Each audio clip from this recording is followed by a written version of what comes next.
It's been quite the week, to say the least, in the stock market. The SP 500 closed almost up 5% for the week. Our portfolio alone was up over 10%. Now, we would have been up a lot more if our covered calls wouldn't be assigned, and I want to talk about that in today's video, cash secured puts, and how I'm going to be using them this upcoming week to not only buy back my shares that were called away, but also collect premiums while doing so. I also want to talk about what I'm doing with the premiums that I'm getting from these cash secured puts. So let's get right into the video. So as you see here, guys, this is enough to make a grown man cry. There is no Tempest AI in my portfolio, unfortunately. That is because of this notification right here. You were assigned on your Tempest $45 options for a total of $17,999. So we'll say 18 grand. That's why I have this large amount of cash in relative to my portfolio size. Sitting in my account. So yeah, unfortunately I did not luck out. I missed out on some gains, but it's okay. I still keep the premiums that I get from the covered calls. And now this upcoming week, what I'm going to be doing is selling cash secured puts.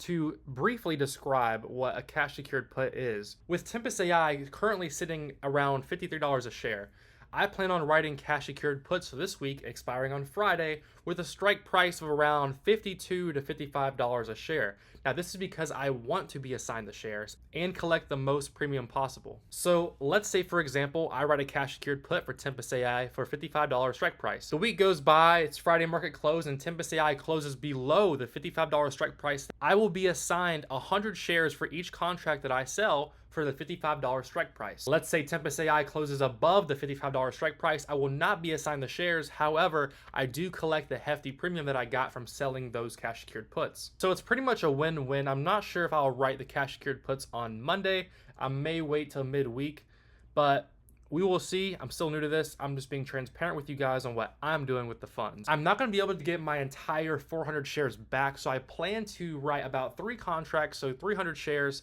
I will be getting back this week. And the remainder of the money that's not going into Tempest AI and also the funds I'm getting from the premiums, I'm going to be putting directly into Hood.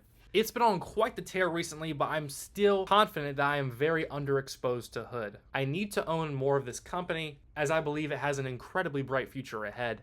We also have earnings coming up, but keep in mind Robinhood releases on a monthly basis updates to their investor relations page that gives a little update to investors on how the business is doing, so there shouldn't be too many surprises. Nonetheless, it will be exciting to hear from management on the Robinhood Gold Card, as well as Robinhood Banking getting released later this year, and a few other important updates. Quick portfolio update, because I haven't zoomed out in a while. For the past year, we're still up over 49%. Very, very good, and I cannot complain whatsoever because my goal with investing is to beat the indexes like the SP 500 and the QQQ index. Now, how am I doing this? I'm going to call this portfolio the Fantastic Five. Right now, it's the Fabulous Four because I'm missing Tempest AI. However, after this week goes by and I get my cash secured puts assigned, hopefully, I will have Tempest AI back in portfolio and the Fabulous Five will be able to shine again. I always want to be transparent with you guys. And to think that I started this portfolio with a lump sum investment of $7,500 and then followed that by weekly dollar cost averaging as much as I can afford. So this really comes to show, guys, when you put your mind to something, you don't have to have a whole bunch of money in the beginning to get started in investing. Just get your toes wet, put some money in your account, invest on a weekly or bi-weekly basis what you can afford to invest, and let the compounding do the work. I'd recommend for most investors to just stick to an SP 500 fund or some other safe index fund.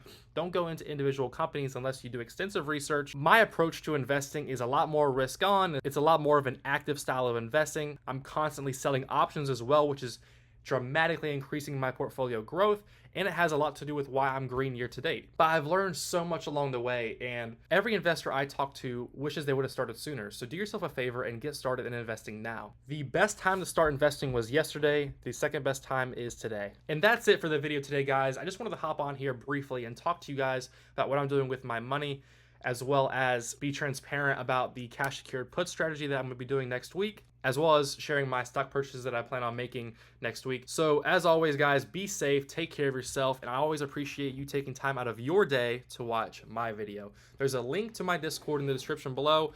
VIP members get access to my real-time buys and sells. I also occasionally post deep dives on companies that I'm looking into and hold in my portfolio. So make sure to join the Discord. It's free to join, but if you do want to become a VIP member, use the link down below. I really appreciate you guys. Be safe.